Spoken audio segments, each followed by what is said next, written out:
ശ്രീജിത്ത്, ഈ വാർത്തയുടെ ഒരുപക്ഷെ ഏറ്റവും വലിയ കൗതുകം നിഷ ജോസ് കെ മാണി മത്സരിക്കുമോ ഇല്ലയോ എന്ന കാര്യം തന്നെയായിരിക്കും. ഈ നിഷ ജോസ് കെ മാണിയുടെ രാഷ്ട്രീയ പ്രവേശനം യഥാർത്ഥത്തിൽ ഇപ്പോഴല്ല, വർഷങ്ങൾക്ക് മുമ്പ് തന്നെ ചർച്ചയായിട്ടുണ്ടല്ലോ. പ്രത്യേകിച്ച് കെ എം മാണിയുടെ മരണശേഷം അവിടെ ഉപതെരഞ്ഞെടുപ്പ് നടക്കുമ്പോൾ നിഷ ജോസ് കെ മാണി മത്സരത്തിന് വരും എന്ന ചില സൂചനകൾ അന്ന് തന്നെ ഉണ്ടായതാണ്. പക്ഷേ ജോസ് ടോം എന്ന മറ്റൊരു സ്ഥാനാർത്ഥി വരികയെന്ന് അതാണ് സംഭവിച്ചത്. പിന്നീട് ജോസ് കെ മാണിയോട് മത്സരിക്കാനും വരുന്നു. അപ്പോൾ ജോസ് കെ മാണിയുടെ പത്നിയുടെ രാഷ്ട്രീയ പ്രവേശനം എന്നും എക്കാലവും ചർച്ചകൾ ഉണ്ടായിരുന്നതാണ്.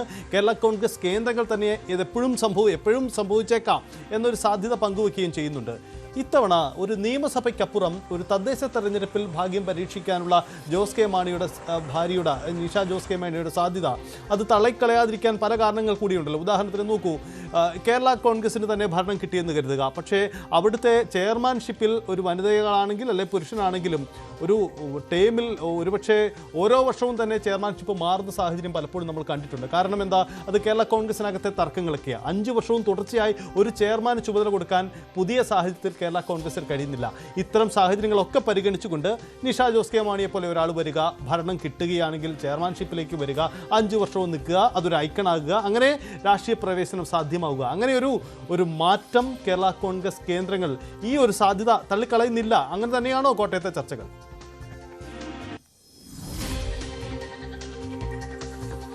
തീർച്ചയായും ഇത് അനൗദ്യോഗികമായി അത്തരം സാധ്യതകൾ പറയുന്നുണ്ട് സജിത്ത്. പക്ഷേ ഒരു ഔദ്യോഗികമായ വിവരം അല്ലെങ്കിൽ നേതൃത്വത്തിന്റെ അങ്ങനെ ഒരു പ്രതികരണത്തിലേക്ക് കാര്യങ്ങൾ എത്തിയിട്ടില്ല എന്ന് മാത്രമല്ല, അതിന് വേറെ കാര്യം കൂടിയുണ്ട്. ഇതൊരു തെരഞ്ഞെടുപ്പ് തന്ത്രമായിരിക്കാം, ഒരു പക്ഷേ ഇനി അല്ലായിരിക്കാം. എന്തായാലും അതൊരു പ്രഖ്യാപനത്തിലേക്ക് എത്തിയിട്ടില്ല എന്നത് മാത്രമേ ഉള്ളൂ. അന്തിമമായി സ്ഥിരീകരിക്കാവുന്ന നിലയിലേക്ക് എത്തിയില്ല എന്നുള്ളൂ. പക്ഷേ സജിത്ത് പറഞ്ഞ ആ സാധ്യത വളരെ വലുതാണ്.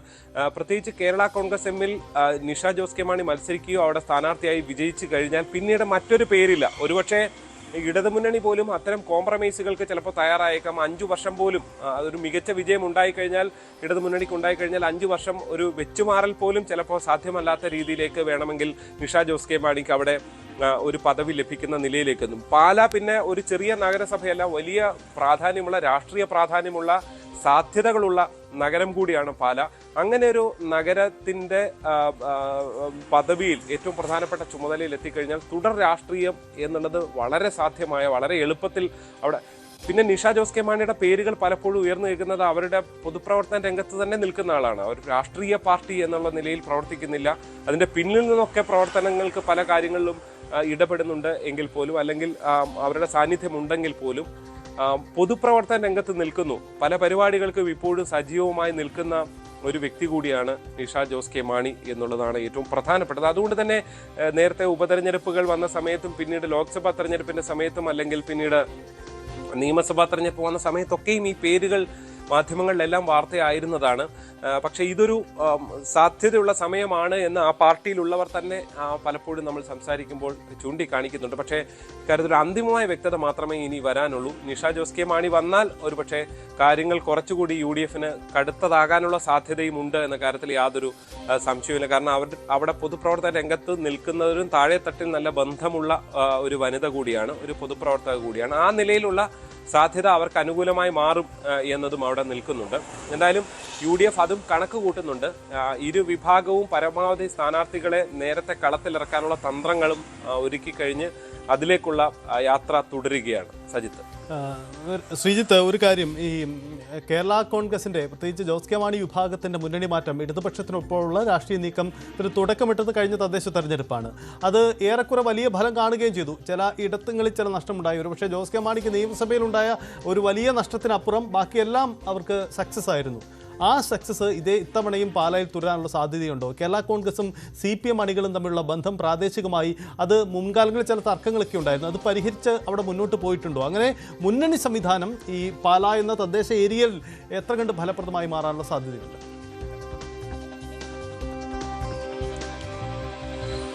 സജിത്ത്, കഴിഞ്ഞ തദ്ദേശ തെരഞ്ഞെടുപ്പിൽ ഒരു മുന്നണിയായി പൂർണ്ണമായി മാറിയില്ലെങ്കിൽ പോലും പരസ്പരം സഹകരിച്ചുകൊണ്ടാണ് മത്സരിച്ചത്. ഏതാണ്ട് കഴിഞ്ഞ തവണ, അതിന് മുന്നത്തെ തവണ UDFനുണ്ടായിരുന്ന അത്രത്തോളം പഞ്ചായത്തുകൾ പിടിക്കാനായി, ജില്ലാ പഞ്ചായത്തിൽ വലിയ ഭൂരിപക്ഷത്തോടെ ജയിക്കാനായി, പാലാ പോലുള്ള നഗരസഭ പിടിക്കാനായി. മറ്റ് നഗരസഭകളിൽ തിരിച്ചടി ഉണ്ടായി. ഇപ്പോൾ വൈക്കം പോലെ അല്ലെങ്കിൽ UDFന്റെ പരമ്പരാഗത കോട്ടകളായ ഈരാറ്റുപേട്ട പോലെയുള്ളിടത്തൊക്കെ UDF ആണ്. പക്ഷേ മറ്റുള്ളിടത്തെല്ലാം നേട്ടമുണ്ടാക്കുന്നു. പാലായിലും ഭരണം പിടിക്കാനായി എന്നുള്ളത് അതൊരു ചെറിയ കാര്യമല്ല. എന്ന് തന്നെയാണ്. അതാണ് LDF-ൽ കേരള കോൺഗ്രസ് എമ്മിന് കിട്ടിയ ഒരു വലിയ അംഗീകാരം ഇപ്പോഴും തുടരുന്നതിന്റെ. തൊട്ടടുത്ത തെരഞ്ഞെടുപ്പിൽ അവർക്ക് 12 സീറ്റ് നിയമസഭാ തെരഞ്ഞെടുപ്പിൽ കൊടുക്കുന്നതിന് കാരണമായതും ഈ തദ്ദേശ തെരഞ്ഞെടുപ്പ് ഫലമാണ്. അതുകൊണ്ട് തന്നെ ഇത്തവണത്തെ തദ്ദേശ തെരഞ്ഞെടുപ്പ് ഫലത്തിനും വലിയ പ്രാധാന്യമുണ്ട്. പക്ഷെ കഴിഞ്ഞ തവണത്തെ പോലെ രാഷ്ട്രീയ സാഹചര്യമാണോ? ഏതാണ്ട് 10 വർഷം പൂർത്തിയാകുകയാണ് ഇടത് സർക്കാർ. പ്രാദേശികമായി ഇപ്പോൾ കേരള കോൺഗ്രസ് എം പ്രവർത്തകരൊക്കെ പറയുന്നത് ഞങ്ങൾ കുറച്ചുകൂടി അടുത്തിട്ടുണ്ട് CPM-നോട് എന്നൊക്കെ അവർ പറയുന്നുണ്ട്.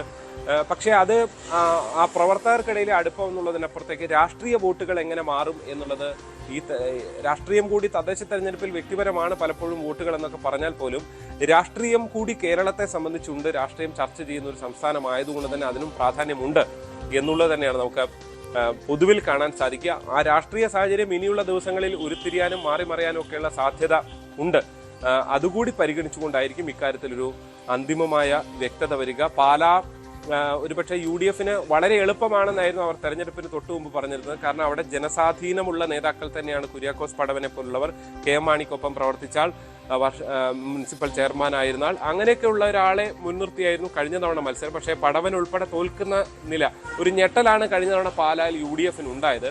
അവിടെ ഉണ്ടായിരുന്ന പാകപ്പിഴവുകൾ എന്തൊക്കെ എന്ന് പരിശോധിച്ചുകൊണ്ട് മുന്നോട്ട് പോകാനുള്ള തന്ത്രം തന്നെയാണ് പാലായിൽ UDF നടത്തുക. ഇപ്പുറത്ത് LDF തങ്ങൾക്ക് താഴെത്തട്ടിലുള്ള, ഇപ്പോൾ തങ്ങൾക്ക് നേരിട്ട് വോട്ടുണ്ട് എന്നുള്ളതാണ്. മറ്റ് പല കേരള കോൺഗ്രസുകളെ പോലെയോ ഘടകകക്ഷികളെ പോലെയോ ഒന്നുമല്ല, ഞങ്ങൾ ഒറ്റയ്ക്ക് ജയിക്കാൻ പ്രാപ്തരാണ് ഇത്തരം സ്ഥലങ്ങളിൽ എന്ന നിലയിലാണ് കേരള കോൺഗ്രസും സാധാരണ നിലയിൽ കഴിഞ്ഞ തെരഞ്ഞെടുപ്പിലൊക്കെ കാണിച്ചിട്ടുള്ളത്. അത് അവർക്ക് കരുത്തായി തുടരുകയാണ്. ആ കരുത്തിലൂടെ ജയിക്കാം എന്ന് അവർ അവകാശപ്പെടുന്നു. പക്ഷെ അപ്പോഴും രാഷ്ട്രീയ സാഹചര്യം എന്നുള്ളത് വളരെ പ്രധാനപ്പെട്ടതാണ്. പ്രത്യേകിച്ച് പാലാ പോലുള്ള ഒരു സ്ഥലത്ത് നമുക്കറിയാം, KM മാണി തുടർച്ചയായി വിജയിച്ച സ്ഥലത്ത് അവിടെ പിന്നീട് KM മാണിയുടെ പിന്തുടർച്ച ഉള്ള രാഷ്ട്രീയത്തെ അല്ല അവരെ ജയിപ്പിക്കുന്നത്. അവിടെ KM മാണിക്കെതിരെ മത്സരിച്ചിരുന്ന മാണി സി കാപ്പനെ പോലും ജയിപ്പിക്കുന്ന സാഹചര്യമാണ് പിന്നീട് ഉണ്ടായത് എന്നുള്ളത് കൊണ്ട് പാല അങ്ങനെ മാറിമറിയാനുള്ള സാധ്യത ഫ്ലെക്സിബിൾ ആണ് പാല എന്ന് തന്നെ നമുക്ക് വിലയിരുത്തേണ്ടി വരും. സജിത്ത്, ശ്രീജിത്ത് മുമ്പേ പരാമർശിച്ചു പോയി. അതിൻ്റെ വിശദാംശത്തിലേക്ക് വരുമ്പോൾ ശ്രീജിത്ത്, ഈ ജോസ് കെ മാണി ഏത് നിയമസഭാ മണ്ഡലം മത്സരത്തിന് തിരഞ്ഞെടുക്കുന്നു എന്നത് ഒരുപക്ഷേ പാലയിലെ തെരഞ്ഞെടുപ്പിൽ നിർണായകമായിരിക്കും. തൻ്റെ പിതാവിൻ്റെ മണ്ഡലത്തിൽ തന്നെ വിജയിച്ചു വരണമെന്ന് അദ്ദേഹത്തിന് ആഗ്രഹമുണ്ടാവും. പക്ഷേ അവിടുത്തെ രാഷ്ട്രീയ സാഹചര്യം അത്ര കണ്ട് അനുകൂലമല്ല. അതാണല്ലോ കടുത്തുരുത്തി എന്ന ആലോചനകളൊക്കെ വന്നത്. ഒരുപക്ഷേ ഈ തദ്ദേശ തെരഞ്ഞെടുപ്പിൽ പാലയിൽ ഒരു വലിയ തിരിച്ചടി ഉണ്ടായാൽ സ്വാഭാവികമായും മണ്ഡലം മാറി മത്സരിക്കുക എന്ന തീരുമാനത്തിലേക്ക് വളരെ പെട്ടെന്ന് തന്നെ ഈ കേരള കോൺഗ്രസിനും ജോസ് കെ മാണിക്കും എത്തിച്ചേരാൻ കഴിയും. കാരണം പാലായിൽ പ്രാദേശിക തലത്തിൽ ഒരു മോശം വികാരമുണ്ടെങ്കിൽ നിയമസഭയിൽ ഒരു പരീക്ഷണത്തിന് നിൽക്കാൻ സാധ്യതയില്ല. ശരിയാണോ ആ നിരീക്ഷണം ശ്രീജിത്ത്?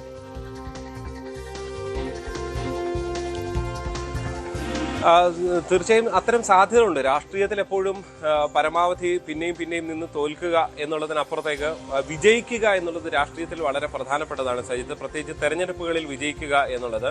കടുത്തുരുത്തിയിലടക്കം താഴെത്തട്ടിലുള്ള പ്രവർത്തനങ്ങൾ ശക്തമാക്കാൻ ജോസ് കെ മാണി ഉൾപ്പെടെയുള്ളവർ തയ്യാറായതും അവിടെ വികസന പ്രവർത്തനങ്ങൾ അടക്കം കൊണ്ടുവന്നതിനും പിന്നിൽ ആ പാർട്ടിയിലുള്ളവർ തന്നെ വിലയിരുത്തിയതും, അന്ന് ഇടതുമുന്നണിയോട് ചേർന്ന് നിൽക്കുന്നവർ പോലും ജോസ് കെ മാണി കടുത്തുരുത്തിയിൽ മത്സരിച്ചാൽ സാധ്യത കൂടുതലാണ് എന്ന് അന്നത്തെ ചർച്ചയിലൊക്കെ റെജി ലൂക്കോസിനെ പോലുള്ളവർ നമ്മളോട് തന്നെ സംസാരിക്കുകയും ചെയ്തത് ഓർക്കുകയാണ്. അപ്പോൾ ആ ഒരു സാധ്യത ഈ തെരഞ്ഞെടുപ്പുമായി ബന്ധപ്പെട്ടാണ് എന്ന കാര്യത്തിൽ യാതൊരു സംശയവുമില്ല എന്ന് നമുക്ക് തീർച്ചയായും പറയാം. അത് കേവലം മുന്നണി ഈ മണ്ഡലമാറ്റം എന്നുള്ളത് മാത്രമല്ല, കഴിഞ്ഞ 5 വർഷവും ഇടതുമുന്നണിയിൽ ജോസ് കെ മാണി വിഭാഗത്തെ പിടിച്ചു നിർത്താൻ ഏറ്റവും പ്രധാനപ്പെട്ട കാരണമായി മാറിയത് അത് ഈ തദ്ദേശ തെരഞ്ഞെടുപ്പിൽ ഉണ്ടായ വലിയ നേട്ടമാണ്.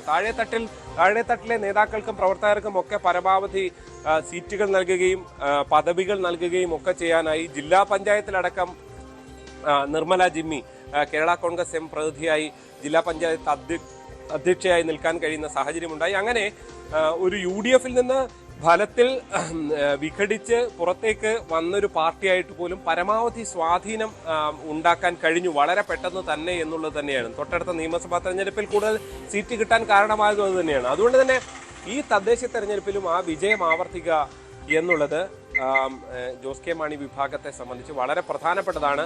അത് അങ്ങനെ പാലായിലെ രാഷ്ട്രീയത്തിനും ഒരുപാട് സാധ്യതകളുള്ളത്. ഈ തൊട്ടടുത്ത നിയമസഭാ തെരഞ്ഞെടുപ്പിൽ ജോസ് കെ മാണി പാലായിൽ തന്നെ ഉറപ്പിക്കുക. ഇപ്പോഴും അദ്ദേഹം പാലാ കേന്ദ്രീകരിച്ച് പ്രവർത്തിക്കുന്നുണ്ട്. കടുത്തുരുത്തിയിലും അദ്ദേഹം സാധ്യതകൾ നോക്കുന്നുണ്ട്. അപ്പോൾ ഈ രണ്ടും നോക്കിയാണ് മുന്നോട്ട് പോകുന്നത് എന്നതാണ് നമുക്ക് മനസ്സിലാക്കാൻ സാധിക്കുന്നത്. അദ്ദേഹം കടുത്തുരുത്തി എന്ന് ഔദ്യോഗികമായി അല്ല പാല വിട്ടുപോകുമെന്ന് ഔദ്യോഗികമായി പ്രഖ്യാപിക്കാൻ തയ്യാറാകുന്നില്ല. മാത്രവുമല്ല അതിനുമപ്പുറത്തേക്ക് ഈ പാലായിലുള്ള പ്രവർത്തകരോട് ഇവിടെ തന്നെ ഉണ്ടാകുമെന്ന സൂചനകളൊക്കെ അദ്ദേഹം നൽകുകയും ചെയ്തിട്ടുണ്ട്. പക്ഷേ അവിടെയാണ് ഒരു വലിയ തിരിച്ചടിയാണ് പാലായിൽ ഒരുപക്ഷെ ഉണ്ടായാൽ, ഏതെങ്കിലും ഘട്ടത്തിൽ ഉണ്ടായാൽ കാര്യങ്ങൾ അത്ര എളുപ്പമാകില്ല എന്ന് തന്നെ നമുക്ക് നിസ്സംശയം പറയാം. എന്തായാലും നിഷ ജോസ് കെ മാണിയെ ഞങ്ങൾ ഫോണിൽ ബന്ധപ്പെട്ടിരുന്നു. പക്ഷേ മത്സര സാധ്യത എന്ന വാർത്ത അവർ നിഷേധിക്കുകയാണ്. അത്തരം ചർച്ചകളൊന്നുമില്ല എന്നതാണ്. പക്ഷേ മുമ്പ് പലവട്ടവും നിഷ ജോസ് കെ മാണിയുടെ രാഷ്ട്രീയ പ്രവേശനം ചർച്ചയായിട്ടുള്ളതാണ്. കേരള കോൺഗ്രസ് ആണ് പാർട്ടി, രാഷ്ട്രീയമാണ്. അതുകൊണ്ട് എന്ത് സാധ്യതകളും തള്ളിക്കളഞ്ഞുകൂടാ. അതുതന്നെയാണ് സാഹചര്യങ്ങൾ. കേരള കോൺഗ്രസ് പ്രത്യേകിച്ചും അപ്രതീക്ഷിതമായ പലതും സംഭവിക്കുമെന്ന രാഷ്ട്രീയ സാഹചര്യം കൂടി അവർക്ക് മുന്നിലുണ്ട്. ശ്രീജിത്ത്, ഒരു കാര്യം കൂടി നോക്കുക. നിയമസഭയിൽ അവിടെ മാണി സി കാപ്പൻ നയിക്കുന്ന ഒരു സംവിധാനം, അതിന് കോൺഗ്രസിൻ്റെ പിന്തുണയുണ്ട്, UDFിൻ്റെ പിന്തുണയുണ്ട്. മാണി സി കാപ്പനെ സംബന്ധിച്ച് UDFിനുള്ള മമത എന്ന് പറയുന്നത് അദ്ദേഹത്തിന് ആ നിയമസഭാ സീറ്റ് നിലനിർത്തുന്നതുമായി ബന്ധപ്പെട്ടാണ്. പ്രാദേശിക തലത്തിൽ UDFിൻ്റെ ഒരു ഐക്യം അത്ര കണ്ട് അവിടെ പ്രകടമാണോ? കോൺഗ്രസിൻ്റെ സംഘടനാ സംവിധാനമൊന്നും അത്ര വലിയ ശക്തമായ ഒരു ഇടമല്ലല്ലോ ഈ പാല. അപ്പോൾ പാലയിൽ തദ്ദേശ തെരഞ്ഞെടുപ്പിൽ അത്തരമൊരു നിയമസഭയിലെ ഒരു പ്രകടനം UDFിന് ഉറപ്പുവരുത്താൻ കഴിയുമോ? അതൊരു വെല്ലുവിളി ഉണ്ടോ അതിൻ്റെ അത്?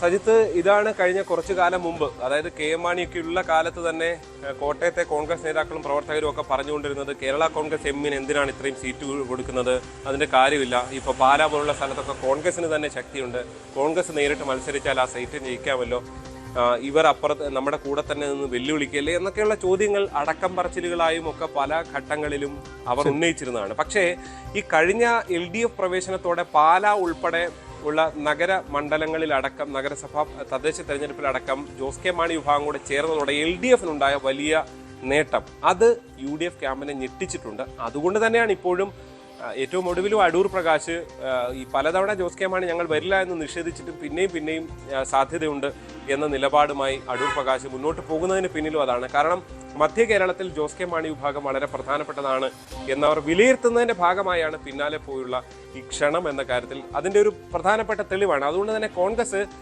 ഈ വിഭാഗത്തെ വളരെ പ്രധാനപ്പെട്ടതായി കാണുമ്പോൾ ഈ കഴിഞ്ഞ തവണത്തെ രാഷ്ട്രീയ സാഹചര്യം കൂടി വളരെ പ്രധാനപ്പെട്ടതായിരുന്നു. ഈ ജോസ് കെ മാണി വിഭാഗത്തിനും ഇടതുമുന്നണിക്കും ഒക്കെ ജില്ലയിൽ വലിയ നേട്ടമുണ്ടാക്കാൻ. അവിടെയാണ് ഇത്തവണത്തെ രാഷ്ട്രീയ സാഹചര്യം ഉൾപ്പെടെയുള്ളവ വളരെ പ്രധാനപ്പെട്ടതായി ഉയർന്നു വരുന്നത്.